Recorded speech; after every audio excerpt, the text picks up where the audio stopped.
I have absolutely, this is the honest truth, I have no memory of fourth grade. None. None. I can tell you my kindergarten, first grade, second grade, third grade, fifth grade, and seventh grade, right on up, fourth grade, not one memory of anything. It's just black. Like, so you had to blank the whole thing I out. blanked the whole year out. Mark finally found a therapist he really trusted and found beneficial, Dr. Gavaria, and then he had a transcendental experience in his car, which made him decide to take a spiritual approach to healing. And he went in and told Dr. Gavaria that he didn't need help because his anxiety was cured by this experience. Mark comes from a family of 7 children, 6 boys and 1 girl. The girl is the oldest, Mark is the youngest. Mark's mother was quite overwhelmed with taking care of 7 children, and she parentified the oldest and the youngest children, which means Mark was a parentified child. The father was a World War II veteran who clearly had PTSD. The family environment did not feel safe to Mark growing up. The other thing that's important in this story is that Mark's mother was extremely religious. She grew up as a Pentecostalist and then upon marriage converted to Catholicism, which she embraced wholeheartedly. A hugely salient memory for Mark as a 5-year-old was when his mother took him into a closet and unveiled a huge picture of Jesus on the cross and told him that Jesus died for his sins. This was extremely upsetting and confusing to him at the age of 5 because he felt he didn't have any sins. Mark's mother also adopted something that a lot of Catholic mothers of her generation aspire to for their children. She really wanted one of the boys to become a priest. So what she did was expose the boys to some priests, and one of them even came over to spend the weekend at their house when Mark was in 4th grade. And so began the trouble with priests for 3 of those boys. So this is the household context in which Mark grew up. And we'll see what happens to him on his healing journey. The amazing way that Mark has chosen to heal, which is actually also something that makes the rest of his siblings really admire him. What you're about to hear him describe is called post-traumatic growth. Well, me being Irish and pig-headed, when I had my transcendental experience, I went to him and told him, I don't need to see you anymore. I said, I can work this through myself and I don't need medication. Wow. He said, okay. He said, here's the thing though, just get off the medication slowly over a course of a week or so, and or whatever it was. And also, I started meditating, not during this stuff, but in '87 after I had my first, I'm just calling it now my transcendental experience, I started meditating, and that helped a lot. I've studied every type of meditation there is, every type of culture that meditates, whether it's something in Hinduism and the Upanishads or something in Buddhism, in the jhanas. I practiced it, I worked with it, and I really healed myself. And it never was easy. I mean, it's only been easy like the last 10 years. Yeah, but you love meditating. I love meditating, I love exercising. I do it with a passion now. I used to do it because it helped me, but now I do it because I love it. Like I look forward to it. And you go to meditation retreats.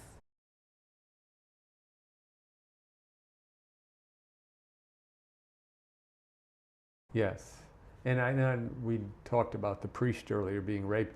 It was 2016 at Ann Bradley's Radical Aliveness down in Rhinebeck at Omega Institute that through her work, I realized the trauma in my body, which I had never realized before, and then found Shalom Mountain through a fellow that was down there that worked, it was a psychologist, a PhD psychologist, told me about a retreat center that would, be smaller and you could work with people. And I went up there from 2017 until just a couple of years ago.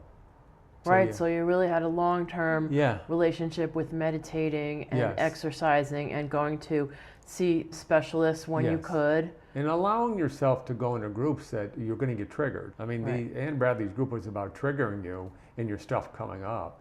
And the rape come up, not as a rape, just as someone had violated me, and it was so horrifically overpowering emotionally. And then she works with you on that. She pulls you to the center of the group, and the whole group helps you Wow. with that trauma to bring it up and look at it. And it's amazing. It was absolutely amazing. You know, I had been through a lot of my trauma by then, and I had kind of got things in check so I could work on myself. So it's really common that people with that intense trauma, especially pre-verbal or even when you were a small child, you don't have the memory, but you have the bodily sensations. To this day, I don't have any memory of Father John raping me. But because of both my brothers, one in the other room and one in my room, I know it happened. And I also really know it happened because the body keeps the score. That's one of the books you can read. And it's so true. I mean, when I would go to Shalom Mountain and would do mat work, and my body, every single time, even when I resisted it and tried to not make it do it, responded to an anal rape. Really? My entire body, the way it vibrated, the way it convulsed, everything was always the same. Always, when they brought you into that intensive therapy, my mind couldn't react because I have no memory of it. I mean, I have absolutely, this is the honest truth, I have no memory of fourth grade. None. None. I can tell you my kindergarten, first grade, second grade, third grade, fifth grade, and seventh grade, right on up, fourth grade, not one memory of anything. It's just black. Like, so you had to blank the whole thing out. I blanked the whole year out, the year I was raped. Wow. I mean, it's amazing, but yet that rape is in my body, cellular. Did anyone ever tell you that was the source of your anxiety attacks? And Never. Nobody? Never. Nope, not a clue. Matter of fact, it wasn't until I went to that 5-day retreat, obviously without this in mind. I was going there just to, I liked things like that. Yeah. I wanted to explore, and no, I had no idea this was going to happen. Wow. And then I found Shalom Mountain, which I never would have went to without that fella there seeing what happened to me and saying, you know, this could really be of assistance to you. Yeah.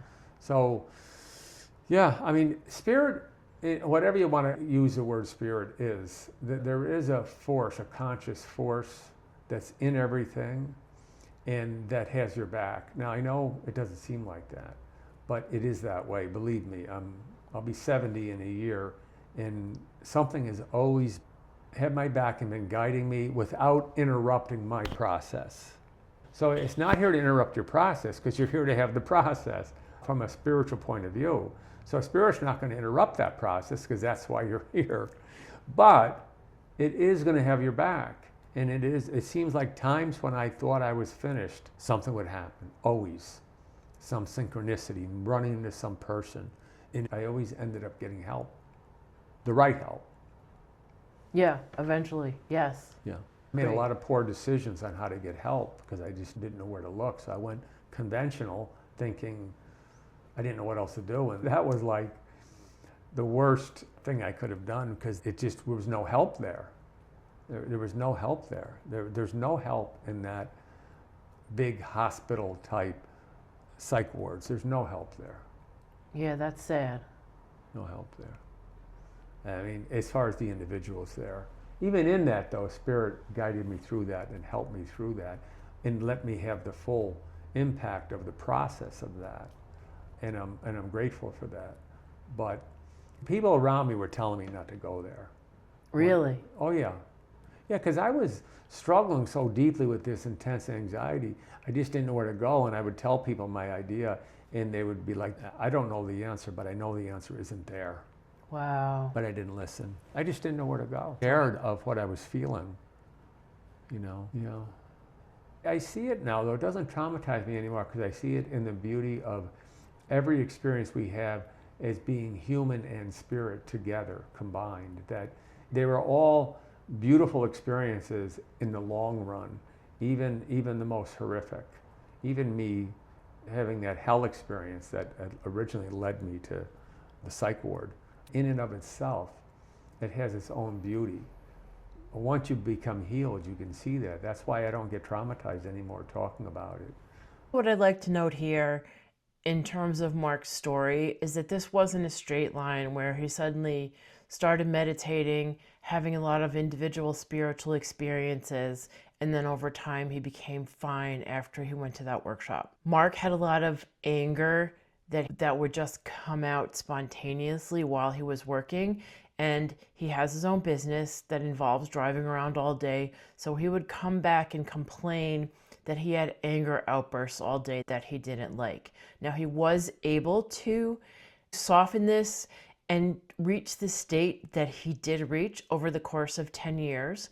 And I do believe that that anger was a result of the surgery that made him go deaf in one ear and have the incredibly huge tinnitus, which was as loud as a freight train in his head. I wanted to add that in case you're healing and it does go up and down, because Mark feels so great now that he doesn't remember how many stormy seas he weathered in the process of going through this. Now, maybe he remembers, but as his friend, I really remember him struggling with that issue.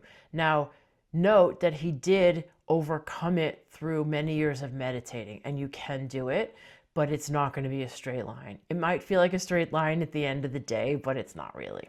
Okay, let's go on to listen to this story. What else do you have to say to someone to give them hope that they're not broken, they can heal? Your interaction with yourself and working through your emotions, they can be, my emotional thoughts were really caustic and difficult to overcome. They were so deep and intense. The feeling of worthlessness, hopelessness, this is never going to end, being punished and trapped by God. These things were so acute in me.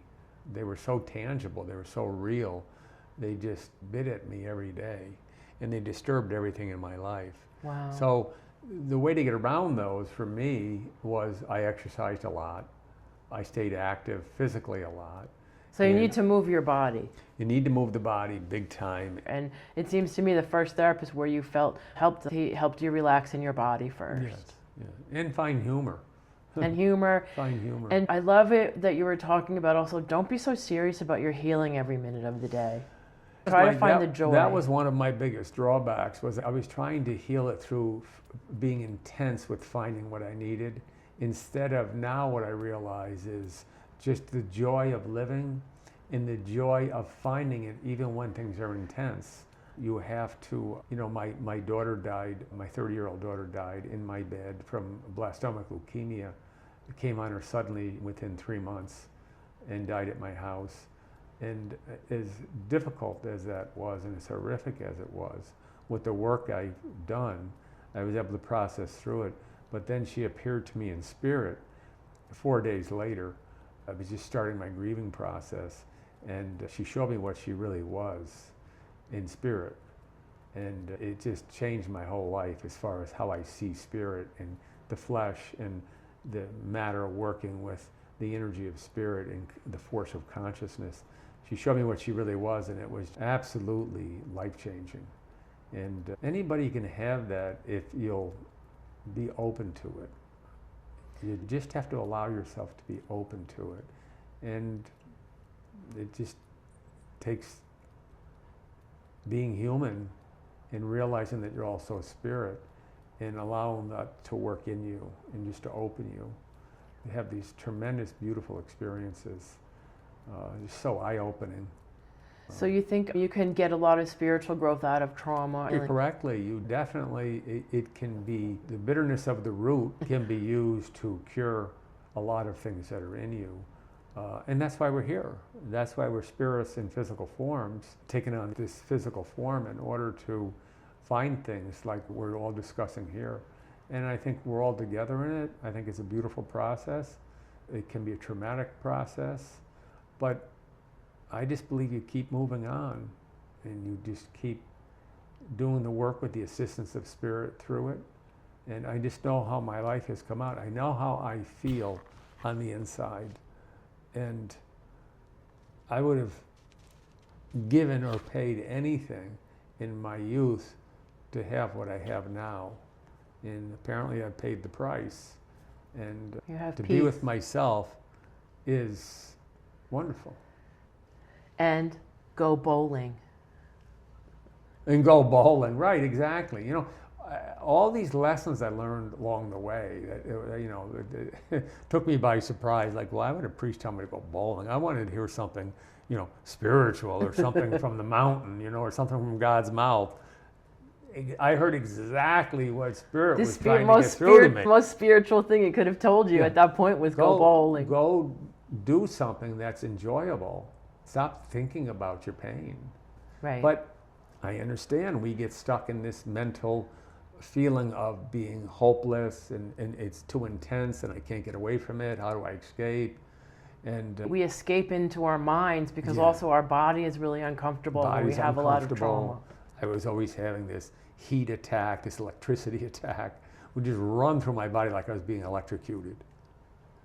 People live in their heads to get away from that. Yeah. And really it's just doing the work uniquely as you are and finding your uniqueness and doing the work through that uniqueness and realizing that there's a value in the work, there's a value in you, and this is a process. This whole thing is a process of you being and becoming in your relationship with the Spirit that's within you, and how to bring that forward and bring that out and learn that. It's unique to each person. So you find what works for you. Yeah, you find what works for you and work it. This is what Betsy's trying to help people with online. And I've known Betsy for a decade now, and she definitely has the answer for it. And she's working it out to help people with it. And I would highly, highly recommend someone with as much empathy and experience that Betsy has with being traumatized herself. And she's done a lot of work, and she's a wonderful, kind, empathetic, beautiful soul. Thank you, Mark. Yeah, I had my own experience in talk therapy that helped a little bit, but mostly it was just talking with no resolution to anything. So you have to really be careful about who you pick, and you could get some bad ones, but mostly you can get people who will let you talk for years and years, and you have to have a plan, a healing plan, and if someone's going to make a plan for you and they have trauma training, you can stick with them if they resonate with you. Yeah. It's all about who resonates with you. 100%. At the link in the video, I have a guide to how to find a trauma-trained therapist who knows how to do somatic work. So thank you so much, Mark. I think you've given a lot of people hope today. If you weren't that intense and you can come out of it, just find what works for you. And it's a search and it's a lot of work, but you can do it. And you're not broken. There's no such thing as broken. That's a cultural thing. The part of you that's whole can heal the part of you that was wounded. Yes, big time, 100%. So thank you so much. You're very welcome, Beth. The other thing that I want you to remember if you're on your own healing journey is no one's complete. Did Mark go to therapy? Could he have benefited further? Of course. But you can tell by this video that he's very happy at the place where he is. So at the end of the day, what I want to tell you is give yourself permission to be incomplete. We are incomplete until the day we die. And at a certain point, you have to just start focusing on the joy that you're feeling from the healing that you're getting and go on with your life. Keep healing, keep looking for healing, but don't forget, also, go bowling.